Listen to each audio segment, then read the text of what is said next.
memiliki 4 keutamaan lain yang tidak akan pernah diberikan kepada orang yang tidak tahajud, bahkan sekhusyuk apapun sholat yang lainnya.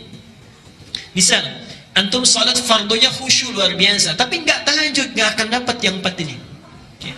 Apa itu? Dibuka di surat Al-Isra, surah ke-17, ayat 79 sampai dengan 81. Mari kita lihat surahnya.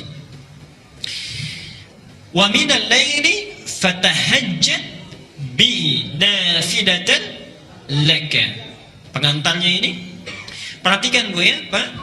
Ayat 79 ini dipisahkan ketentuannya dengan ayat 78. Di ayat 78 tentang salat wajib, kemudian 79 tentang sholat tahajud. Tapi uniknya, Allah hanya menerangkan 4 keutamaan untuk sholat tahajud. 78-nya nggak disebut. Ya.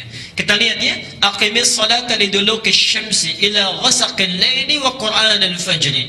Inna qur'anal fajri kana mashhuda. Itu sholat yang wajib 5 waktu. Ya. Tidak dijelaskan keutamaannya, nanti dirinci di hadis. Tapi ketika menerangkan tahajud ayat 79-nya, wa minal laili fatahajjad bihi, dan di antara sementara malam tunaikan olehmu tahajud nafilah. Itu hanya sunnah saja, muakkadah hukumnya, sunnah yang sangat ditekankan.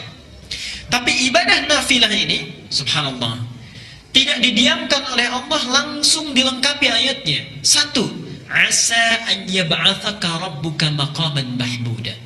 Siapapun yang menunaikan tahajud dengan baik, maka Allah akan mengangkat derajatnya, mengangkat karirnya, ditempatkan di tempat yang terbaik dan mulia.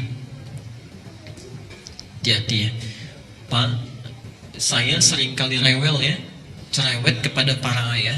Antum itu punya tugas untuk mencari nafkah. Allah sudah berjanji di ayat ini, kalau antum tidak tinggalkan tahajud, tunaikan dengan baik, itu karir pekerjaan kita akan dimudahkan. Itu sudah janji Allah. Sudah janji Allah. Antum jangan lihat para sahabat Nabi itu bukan semuanya jadi ustadz, tidak. Banyak di antara mereka yang pebisnis. Abu Bakar misalnya seorang diplomat yang sangat ulung di samping seorang pebisnis. Utsman bin Affan seorang pedagang yang luar biasa. Abdurrahman bin Auf seorang sahabat yang luar biasa manajemen bisnisnya, paling kaya saat itu di Makkah dan di Madinah. Ali bin Abi Thalib seorang pengajar yang sangat jenius. Bapak Ibu tahu apa yang terjadi? Abu Bakar, Utsman, Abdurrahman bin Auf, termasuk Abu Dzar Al-Ghifari, seorang yang sukses dalam dunianya, itu bisnisnya tidak pernah rugi, selalu untung. Tidak pernah rugi, selalu untung. Bahkan Abdurrahman bin Auf cuma punya modal pakaian saja, 3 bulan di Madinah, jadi orang nomor 3 paling kaya di Madinah. Nomor 3 paling kaya.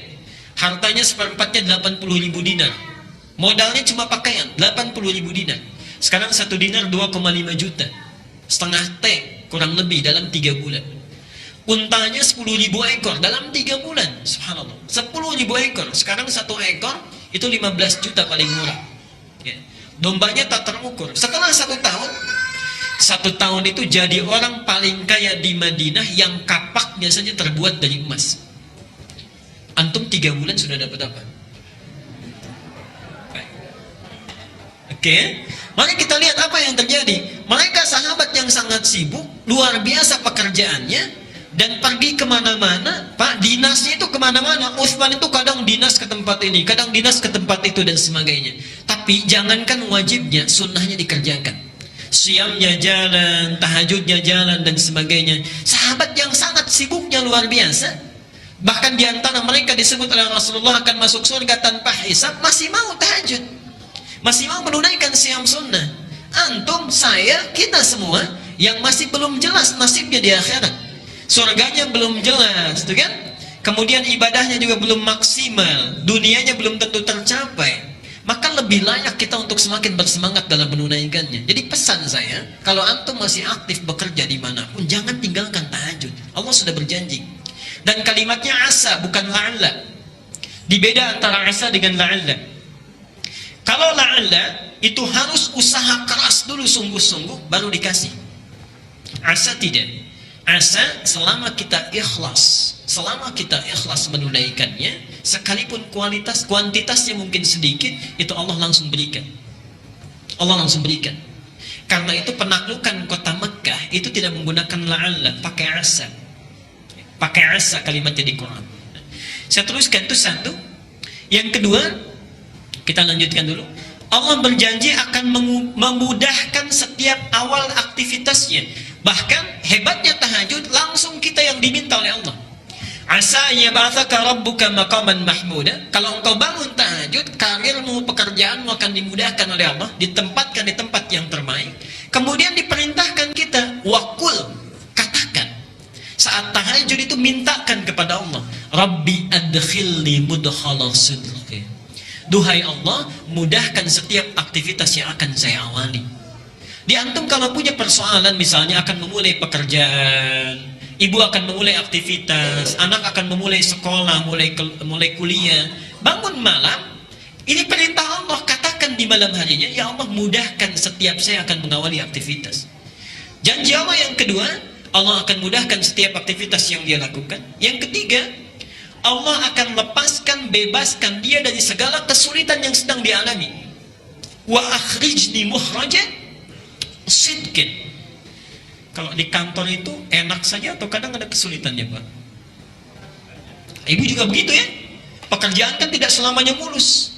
Maka kata Allah, hebatnya karir diangkat, pekerjaan dimudahkan, ada kesulitan dilepaskan, dan yang terakhir, waj'alni min ladunka sultanan nasira. Kalau ada yang mengganggu dalam pekerjaannya, Allah yang langsung menolongnya, bukan yang lain. Allah yang langsung menolongnya. Ini 4 hal. Karena itu, dari keutamaan-keutamaan ini, Nabi diperintahkan sebelum turunnya perintah sholat 5 waktu, Rasulullah sudah menunaikan sholat ini, sholat malam, sudah didawamkan. Turun surah Al-Muzammil, surah ini mewajibkan Rasulullah menunaikan sholat tahajud. Jadi asalnya tahajud itu wajib bagi Nabi. Nanti setelah turun ayat yang ke-20 di surah Al-Muzammil, ayat yang terakhir, pindah menjadi sunnah.